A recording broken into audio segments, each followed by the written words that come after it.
Olá, vocês estão bem? Eu estou muito bem. E hoje eu quero conversar com vocês sobre alguns assuntos muito importantes. Repito sempre que esse bate-papo é para despertar e para que as pessoas saiam do zero, do nada, de certas situações que nada sabem e possam ter uma primeira ideia para buscar conhecimento através de leituras, palestras, YouTube, ou até a busca da ajuda de um psicólogo, de um conselheiro.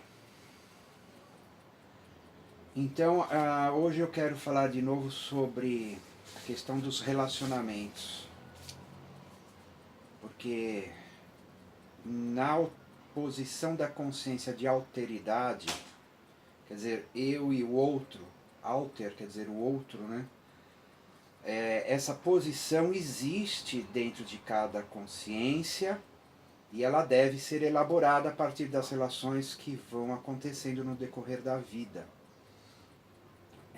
A identidade do eu também engloba a identidade do outro.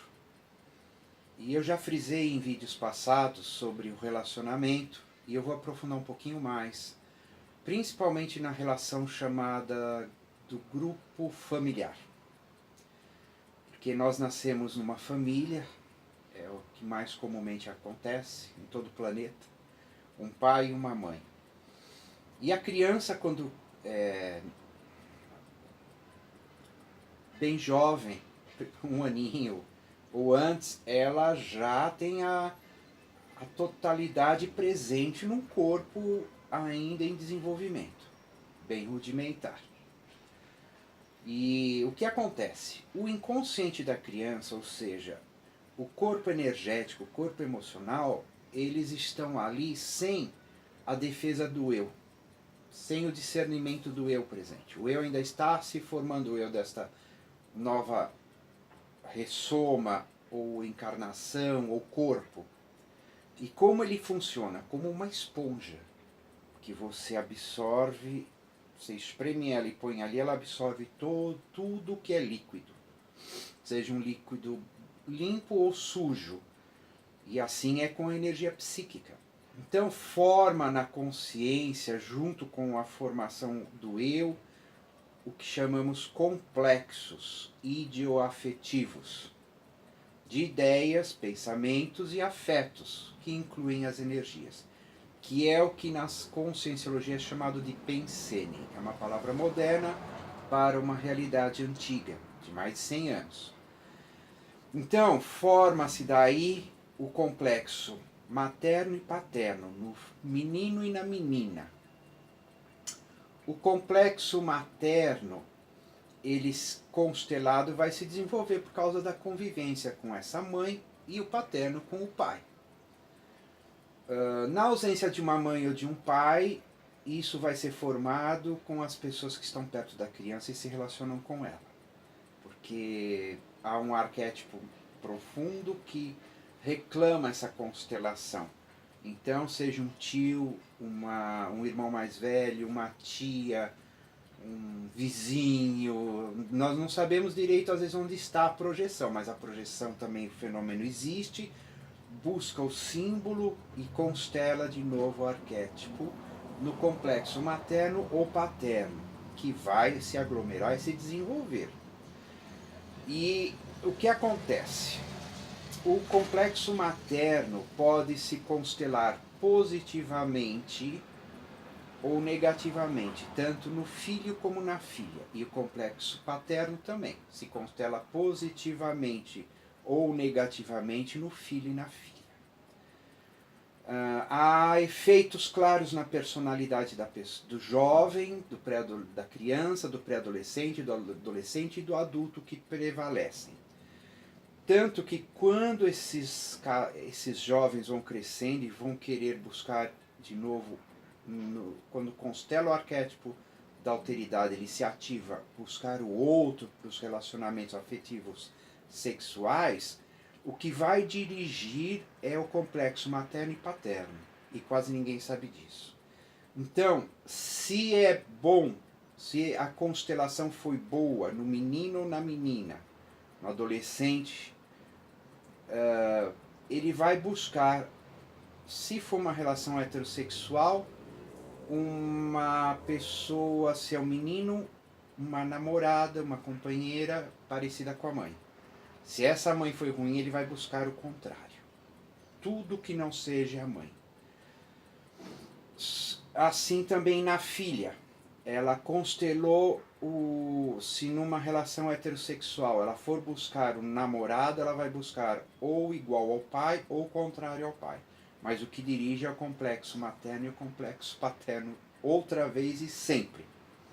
A não ser que a pessoa tenha uma maturidade extraordinária e precoce. Ela pode escolher algo que mescle o pai, o complexo materno e paterno, seja bom ou ruim, ou até algo realmente novo e inusitado. Isso raramente acontece, mas existe. Então, o que acontece? Nós temos um trabalho psicólogo de orientação na busca do relacionamento afetivo. E é um trabalho que poucas pessoas sabem que existe, mas nós aprendemos técnicas para orientar os namorados que estão pensando dentro das tradições sociais noivar e se casarem. Então eles podem procurar esse trabalho com um psicólogo para fazer uma análise. E nós usamos uma ferramenta muito importante que chama o genograma, que é semelhante a um organograma organizacional de uma empresa, onde em algumas sessões nós vamos escolher os dados do complexo materno do rapaz e da moça, vamos coletar esses dados, formar um genograma e depois de uns 3 meses mostrar para eles, para perceber claramente o que um está buscando no outro, se está sendo bom ou ruim. E isso desperta e traz lucidez para o casal perceber se está certa a escolha de um ter escolhido o outro ou não, se vão continuar ou não. E se vão continuar com consciência, lucidez, de muitos traços de suas personalidades que são semelhantes ou contrárias de seus pais. Que podem ajudar ou atrapalhar os relacionamentos. Então, o que acontece? E isso é muito importante saber. Eu não vejo isso escrito em revistas, não é material de televisão e da mídia, né? Por isso que Jung cita, né, que como falta educação para o casamento, para a pessoa constituir uma família, ter preparo, maturidade e saber por que e para que se casam. Me lembro uma vez que um paciente que eu atendia chegou e disse: doutor, me diz uma coisa, por que nos casamos? E eu disse, bem, cada um tem suas escolhas e seus motivos, né? Quais são os seus? Vamos saber e perceber por que você se casou? E então ele estava numa crise no relacionamento, no casamento, porque a sociedade normalmente tem a tendência a supervalorizar todas essas etapas, noivado, casamento, às vezes pressões dos pais que querem que o rapaz se case, a moça se case, e gera ativo imaginário, o amor ativo imaginário, como diz o Aldo Carotenuto, né? Concordo, mas na sociedade também ativo imaginário nas questões dos artefatos que envolvem todos esses processos do noivado e casamento, né? Então há algo muito financeiro nisso tudo, né? Como onde eu vou morar, comprar casa ou alugar casa, móveis, a composição de tudo, festa, convites, casamento, lua de mel, anel de noivado, enfim, muitas coisas que dão muita emoção. Como um outro casal que atendi e disse assim: bem, passamos por tudo isso. Foi aquela adrenalina, e casamento, festa, lua de mel, convidados, e o rapaz disse assim para mim, o recém-casado, né? Ele falou, olha, Danilo, depois que voltamos da lua de mel, nós sentamos no apartamento, eu olhei para ela, ela olhou para mim e um falou para o outro claramente, e agora? Quer dizer, depois de tanta emoção, tanta alegria, viagens, realizações de coisas que às vezes se reserva para fazer para o casamento, para a festa e tudo, né? Como eles não sabiam continuar a vida. E essas questões hoje ainda acontecem. Então é muito importante ter uma maturidade. Retorno à Grécia Antiga. Os gregos recomendavam os homens casarem-se entre os 40 e 50 anos e as mulheres entre os 30 e 40, porque já havia arrefecido as paixões da juventude. Aqui em São Paulo eu me lembro bem, muitas pessoas, e no interior de São Paulo também ocorre muito, as pessoas se casarem muito jovenzinhas, né? E as paixões da juventude continuam, e as aventuras mais ainda do rapaz às vezes continua, e estraga a relação do casamento, às vezes em poucos meses tudo termina, e mais uma criança cresce sem pai. Sem mãe também, mas é mais comum ouvirmos que não tem o pai, né? Muitas vezes ocorre esse fenômeno, né? Como um jovem que eu atendi uma vez, ele não tinha o nome do pai na identidade escrita. Ele não sabia, nem a mãe sabia quem poderia ter sido o pai dele. Eu achei um caso, para mim foi a primeira vez que aconteceu isso, faz uns 4 anos mais ou menos. Eu falei, puxa, que interessante, né? Por causa dessa moda, desse modo, desse jeito de liberação sexual, as pessoas às vezes acho que nem fazendo o DNA saberiam quem é o pai, né? Porque ele não lembra nome, não sabe com quem saiu. Eu falo de fatos, é o que eu ouço, o que me relatam, o que acontece em torno de mim. Eu gosto muito de falar a verdade, para que possamos compreender os fatos e saber viver melhor a partir disso.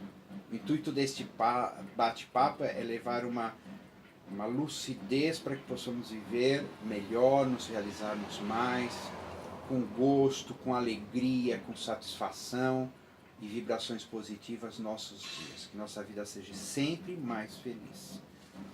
Um outro processo que ocorre também, quando tem já os filhos ou um filho e aquela criança está com sintomas, distúrbios e problemas comportamentais.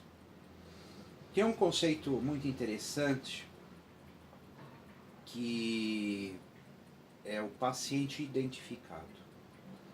Quando há mais filhos, o paciente identificado é aquele jovem que está dando problemas, perturbando a paz da família. Então ele se torna o bode expiatório da família, mas na verdade ele chama a atenção de todo mundo. E o paciente identificado na dinâmica de um casal, ou de um casal com mais filhos, não na verdade o problemático, o transgressor, o marginalizado, o ruim. Não é. Normalmente esse paciente identificado é o jovem ou a jovem mais sensível que a família ou o casal escolheu para sustentar os conflitos deles. Então esse jovem vai manifestar sintomas, conflitos e sofrimento. Muitas vezes querem apenas tratar esse jovem, né? Mandar para o terapeuta, terapia grupal, terapia individual. E é recomendável tratar junto os pais também e os irmãos também, até em atendimento de terapia familiar, todos juntos também serem atendidos. Porque o problema não é da criança, o problema emerge na criança, que é ou no jovem, no adolescente, que é o paciente identificado. E disso surgem outros sintomas, né? Uso de drogas, álcool, fumo, hoje em dia é muito, vejo por aí na rua o narguile, né? a formação de grupos de jovens com a mesma problemática, né? Mas é uma pena às vezes tratar o jovem e a família como se estivesse bem. Não, a família não está bem. É sabido, precisa se tratar também da família, dos pais e irmãos, se houverem.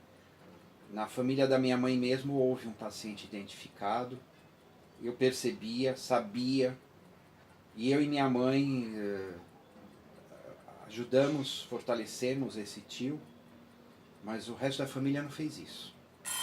Ninguém compreendia o conceito e também seria dispendioso explicar, mas era um bode expiatório adulto, um paciente identificado adulto com tendências ao alcoolismo.